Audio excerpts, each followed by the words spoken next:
The other night, I spontaneously went to a film called Wolf with my boyfriend. No, this isn't the one with Jack Nicholson from the 90s. Wolf 2021 is a film directed by Natalie Biancheri, a relatively new director who is most known for a film called Nocturnal, which sits at an IMDb score of 5.9 out of 10, yet a Rotten Tomatoes rating of 93%. Wolf stars George Mackay, known for 1917, and Lily Rose Depp, known as Johnny Depp's daughter. Mackay's character, Jacob, a boy suffering from species identity disorder, which is indeed a real thing, believes he is a wolf, and travels to a facility to attempt to become more human. I want to start off by saying that this film will be incredibly difficult to review. The film lacks a cohesive narrative and comes across as a collection of scenes where the facility head abuses people. Jacob spends most of the beginning of the movie observing the goings-on of the facility. One thing becomes apparent very quickly with this film, that being that none of the characters have a fleshed-out backstory. We see pictures showing the patients and what animal each one is, but we don't see any details about that character's life from before the facility.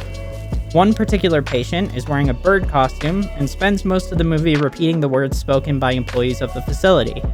As you can see, these characters aren't given any backstory because I can't even remember the names of the characters. In fact, I don't think half of them have names.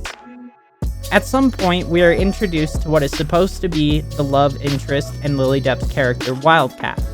As far as I remember, we never hear that her name is Wildcat. She's a longtime patient at the facility who's under the thumb of one of the key staff.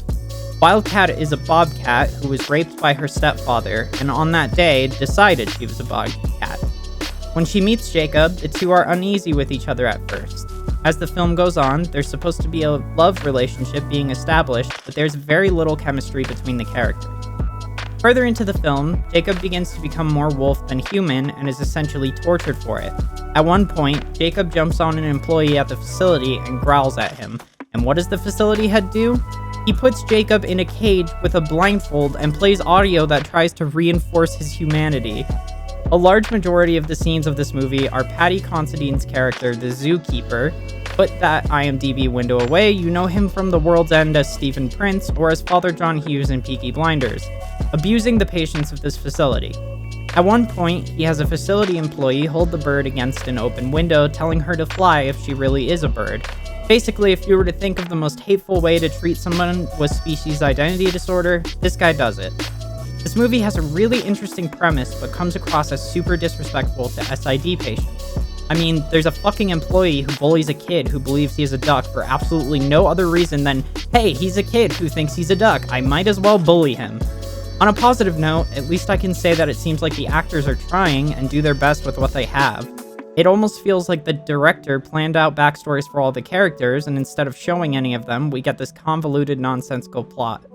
All in all, I wish I could rewrite this movie because there could be a really interesting story with this premise. So what grade does this movie deserve? I would give it a solid D.